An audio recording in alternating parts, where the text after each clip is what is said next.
Okay, got a bit of a weird one today. Everyone probably has maybe seen this image, which was it's part of a CAA report on like drone safety report, incident reporting basically.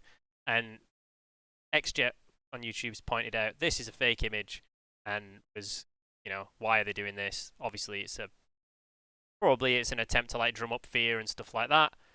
Um, and that image is just in there, and it's like, well, that's a bit stupid. It's a bit of a fake meme.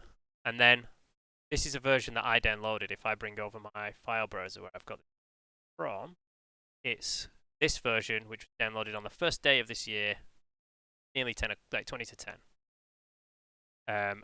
And this version, which is on the website, current web version of the website right now, uh, it's not there. It's gone. They're just like, well, you caught us.